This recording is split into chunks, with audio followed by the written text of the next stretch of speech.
Okay, our next strategy is make a table.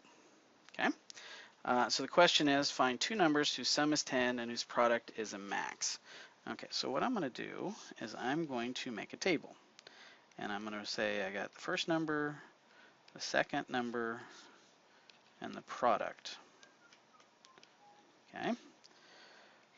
And so two numbers that add to 10, so I could have, well, we could have 0 and 10.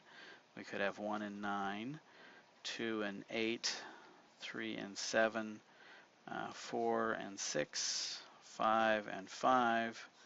Now I'm going to stop here because if I keep going, I'd get 6 and 4, but notice 4 and 6 are, in the table, so I've kind of hit all the numbers that sum up to 10.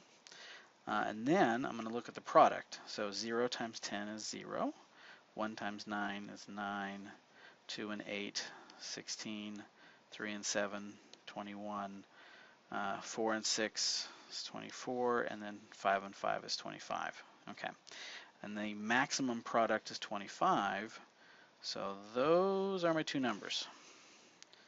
So let's see, 5 plus 5 adds up to 10, and 5 times 5 is 25.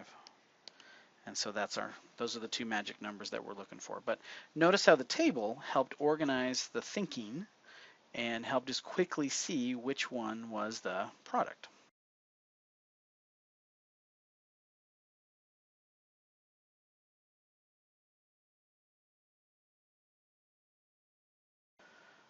Okay, identifying a sub-goal means we're going to break this up into a couple of different stages, and each stage will kind of have a mini goal that we're trying to look at. So the question is, arrange the numbers 1 through 9 into a square subdivided into 9 smaller squares, like the one shown in the figure, so that the sum of every row, column, and diagonal is the same. Okay, so let's take a second and think about what are we asked to do. Clearly I'm asked to put numbers 1 through 9. Let me kind of put this in here. So let me kind of use guess and check and show you why this is not going to work for us. So I've got the numbers in, but each row and column has to have the same, the sum of every row and column has to be the same.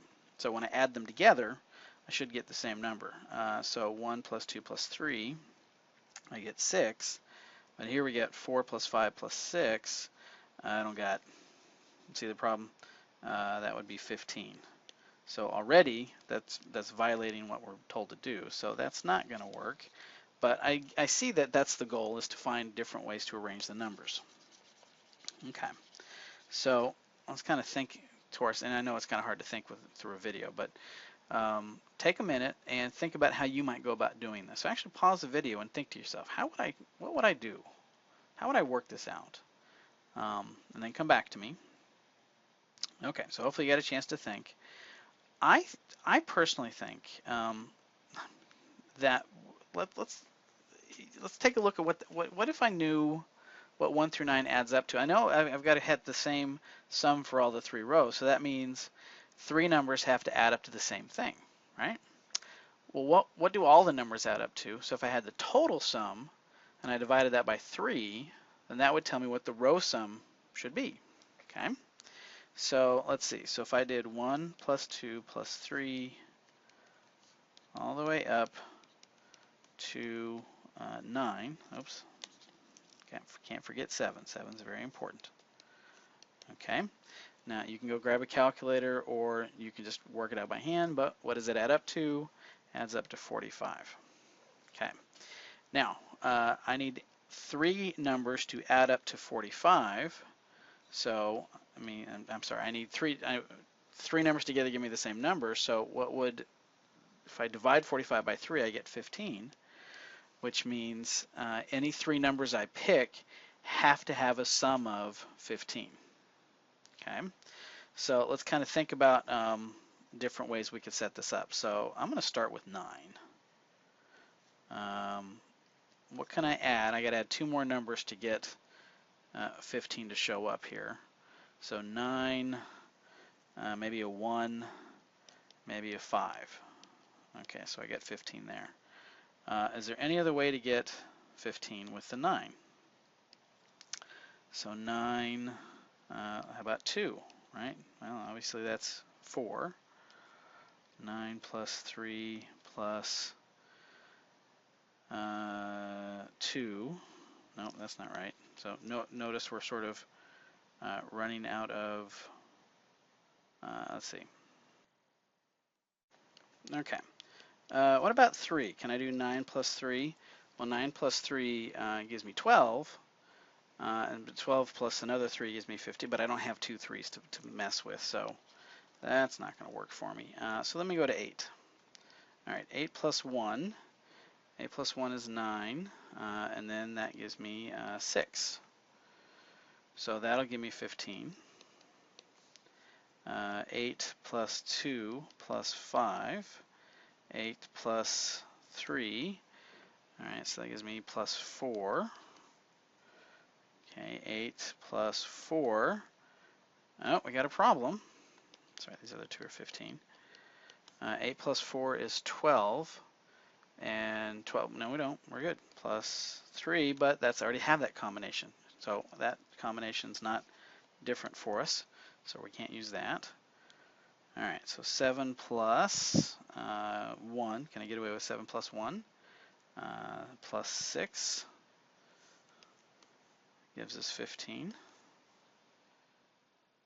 No, it doesn't. 7 plus 1 plus 7, actually. So 7, 1, can't use a 7 and a 1. How about 7, 1, let's see, 7, 1 plus 6. That'll work. All right, what else we got? 7 plus 3 plus 5. That'll work. 7 plus, can I get away with a 4? So 7 plus 4 is 11 plus another 4, so I can't do that one. So 7's gone. Eliminated all the 7 possibilities. All right, 6 plus 1. Let's see, 6 plus 1 is 7 plus another 8. But we already have that combination right here. So 6 and 1's not going to happen. How about 6 and 2? 6 and 2 is 8. And then if I do 8 plus another 7, but we already have that combination there. All right, so that's not going to happen. 7, 4. Can we go with 4? Let's see, 7 plus 4 is 11, plus another 4. Nope, we're done. So 7 seems to be okay. So we got 7, 4. We said that's not going to work. 5 and 3. Okay, that's not going to. We already have that combination. How about 7, 6? So 7 plus 6 is 13 plus another 2. Let's double check we don't have that. 7, 6, 2. We already have that combination. Wow. We're good there. All right, so obviously 7, 7's not going to work. And let's see, 7 plus 7 plus 1 we can't do because we don't have 2 7s. How about 7, 8? No, we're already too big. All right, so 6. Can we think of anything with 6? Could try 6, 6, 1, but we already have that. We could try 6, 2, 6, 2, and 7. We already have that. How about 6, 3? So 6 plus 3 is 9. That'd be another plus 6, which we can't use. 6 plus 4 plus 5. Do we have that one yet? We don't. Okay, so that's good. Let's see. We can try 5. 5, 1 plus 9 would work, but we already have 5, 1, 9. So at this point, we're getting kind of, notice we're seeing lots and lots of repeats here. Let's take a second and count up how many different combinations there are. So 1, 2, 3, 4, 5, 6, 7, 8. So we have 8 possibilities here. And we only need, to fill our numbers in. So let's kind of think about, well, what do we notice? Do you notice how 5 shows up a lot? Like there's a 5, there's a 5, there's a 5, there's a 5. So there, 5 is a very popular combination. So it seems like the number I should stick in the middle is 5, right? And then I just need to make sure that the different ways to get 5 are filtered in there. So let's see, I see a 9 and 1 and a 5, so I'm going to put, let's put the 9 here and the 1 there. That'll work. So we've kind of used that combination. Let's see, a 9, 2, and 4. So I know those guys have to be next to each other. Where else? Let's see, oh, 8, 1, 6, but I see that down there. So maybe 8 goes here and 6 goes there, but let me double check with other partnerships. Let's see, 8, 2, 5.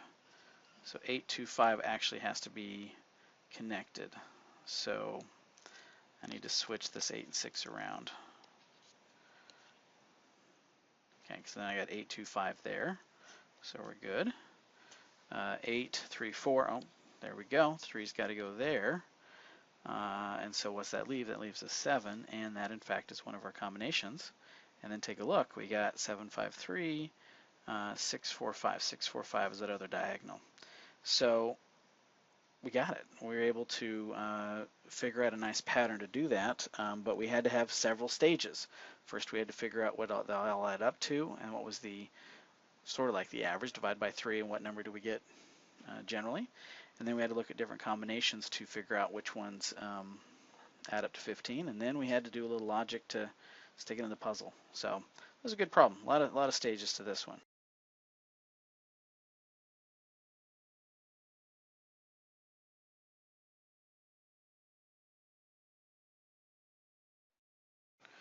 Okay, so in this strategy, we are looking at drawing a diagram, making a picture as far as what the problem looks like. So let's take a second and read it and think about what kind of picture it could look like.